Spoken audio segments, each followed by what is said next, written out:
Descolonización alimentaria. Para lograr la descolonización se requiere primeramente erradicar los vicios en las prácticas alimenticias. Se ha perdido la sabiduría de la alimentación y se ha cambiado la sacralidad de la ingesta energética por la frivolidad del consumo de productos tóxicos. Se requiere cambiar la noción de la alimentación común por el de la acción de obtener energía de alta calidad a partir de la sabiduría ancestral depositada en la Toltecayo. La alimentación tolteca, sin ser vegetariana, se basa en el maíz y en sus más de 600 productos, así como en verduras, insectos, semillas, frutas, miel de abejas, carnes en muy contadas ocasiones. Sin pretender abarcar todos los productos, refirámonos a los más conocidos. La tecnología desarrollada por el genio creador de nuestros abuelos es verdaderamente asombrosa. El problema es que nadie nos ha enseñado en estos 5 siglos de invasión a apreciar y admirar lo propio nuestro, solo nos enseñan a exaltar lo ajeno. La genialidad de inventar el nixtamal para hacer comestible el maíz permitió a los abuelos crear cientos de productos derivados del maíz. Las bebidas fueron otro gran aporte de energía que inventaron los viejos abuelos, como el tejate, el atole, tascalate, pozol, pox, teja, tejuino, chilate, bupu, champurrado, balqué, tubá, entre otros. El tepache significa bebida de maíz martajado en su receta ancestral, sin dejar de mencionar la riquísima variedad de aguas de frutas y desde luego el pulque y los mezcales en todas sus variedades, entre otros. Este tipo de alimentación requiere tiempo muy especial de preparación, en algunos casos con pequeñas ceremonias que las madres dedicaban al cuidado de la energía con la que nutrían a su familia. Era una alimentación en la que de alguna manera intervenía toda la familia, padres, hijos, abuelos. Estaba más cerca de un ritual que de una tarea doméstica. La comida era siempre un ritual sagrado, tanto en el día a día familiar como en los grandes acontecimientos comunitarios.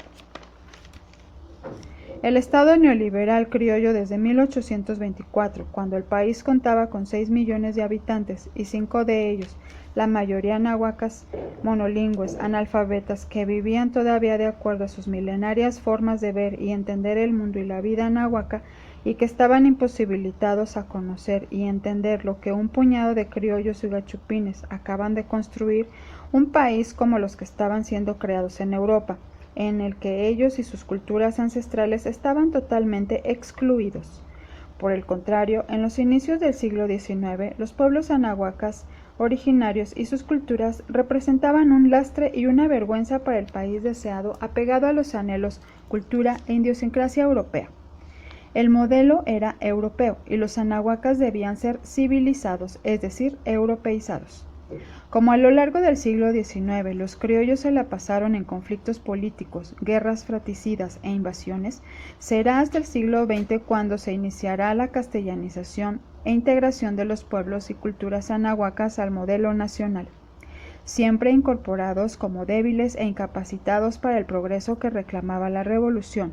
Para la década de los años 70, el 75% de los habitantes de este país vivían en medio rural y conservaban no solo sus hábitos alimenticios ancestrales, sino que a través de la milpa eran en gran medida autosustentables en esta materia. En la actualidad, el 80% de los ciudadanos viven en zonas urbanas y han perdido no solo la capacidad autosustentable para alimentarse, sino que han perdido también la sabiduría culinaria ancestral. La mayoría del pueblo está consumiendo alimentos transgénicos, procesados y chatarra. Esta ha sido una estrategia de las empresas transnacionales agroindustriales y procesadoras de alimentos y estaban en complicidad con autoridades gubernamentales de la creencia neoliberal, con una irresponsabilidad total saturada de racismo y desprecio por la base popular de los ciudadanos de este país, la aristocracia cleptómana criolla sin ninguna responsabilidad histórica y humana por el pueblo, lo entregaron a estas empresas permitiendo y participando en el sabotaje del campo mexicano, la pérdida de la sabiduría culinaria ancestral. El campesino mexicano pobre fue engañado y manipulado para dejar la agricultura tradicional y primero entrar al envenenamiento de la tierra a través del engaño de los agroquímicos, semillas modificadas y los monocultivos para finalmente desplazarlos en estado de indefensión a los núcleos urbanos en calidad de proletariado, en donde tendrían que rentar un espacio para vivir y comprar sus alimentos a las empresas transnacionales, formando parte de los ejércitos de mano de obra barata e ignorante. El resultado de esta estrategia, que inició en los años 70, es que el país perdió la autosuficiencia alimentaria. Se importan los granos transgénicos, carnes químicamente tratadas, y las empresas transnacionales productoras de alimentos procesados se han apoderado del mercado y de los gustos preferencias de un pueblo indefenso, mal informado y desorientado. Todo esto nos da como resultado un pueblo enfermo, adicto al azúcar, a las harinas, a los refrescos embotellados y a los químicos, totalmente intoxicado, con pésimos hábitos alimenticios, que literalmente se está envenenando y está pagando por su veneno. Situaciones como diabetes, cáncer, hipertensión, solo por citar tres de las más recurrentes, tienen al pueblo al borde del colapso. En el periodo neoliberal, el Estado mexicano no tenía recursos ni la disposición de atender esto. Por el contrario, solícito y servicial, defendió los intereses de las empresas transnacionales y apoyado con las leyes e instituciones los intereses de estas empresas.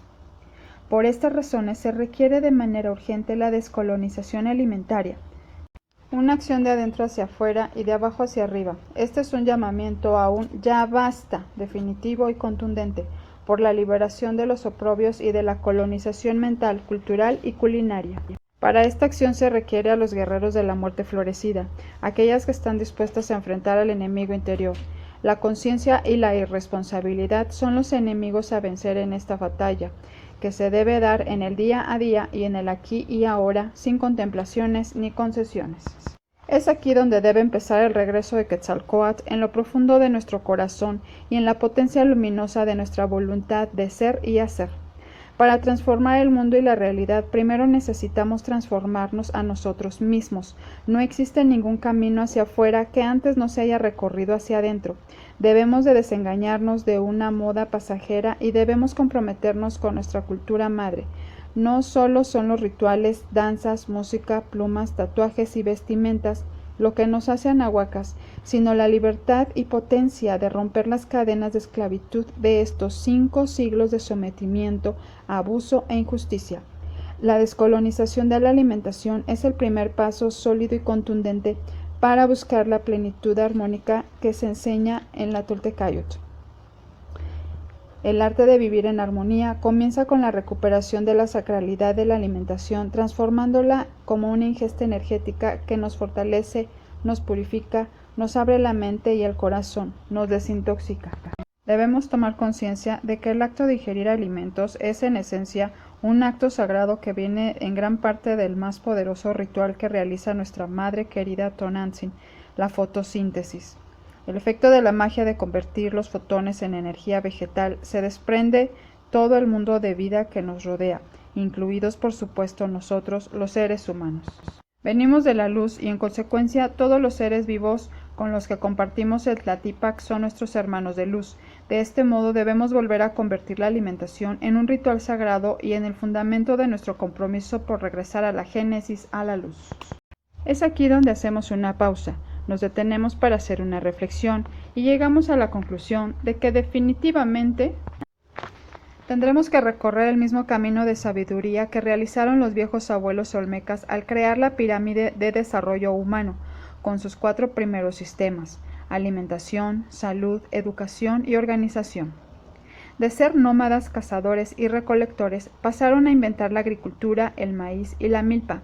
De igual manera, ante la adversidad de la necrófila modernidad y el capitalismo salvaje, se requiere emprender la reinvención de la alimentación en medio de los alimentos contaminados y procesados, productos chatarra y cadenas transnacionales de alimentación. Se requiere la sabiduría, astucia, paciencia y fuerza interna para encontrar la forma de ingerir energía de calidad, vencer al enemigo interno de la comodidad y la autocomplacencia, como a los enemigos externos de la publicidad, los zombies y fantasmas que saturan nuestro camino y el entorno. En definitiva, no es una batalla fácil ni de corta duración. Por el contrario, es total, definitiva y permanente. Se convertirá en una estrategia de vida para enfrentar el colapso civilizatorio de Occidente y el derrumbe de la modernidad. Tendrá que cambiar en definitiva nuestra percepción del mundo y de la vida. Necesitamos ver el mundo como un campo de energía y la vida como una oportunidad para llegar a la conciencia total.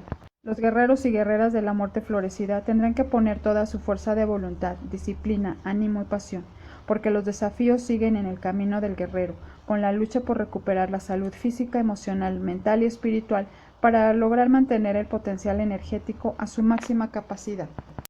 Finalmente, diremos que, en verdad, como humanos, no tenemos opción. El cambio debe ser drástico, urgente y definitivo. Este final de ciclo está en puerta y los guerreros y guerreras de la muerte florecida, con la sabiduría ancestral de la Toltecayot, tendrán más oportunidades de vencer los desafíos que están por venir. Comenzar la descolonización de la alimentación representa el primer paso concreto y preciso que podemos hacer, porque se requerirá mucha energía y de alta calidad para librar la batalla de la verdadera libertad.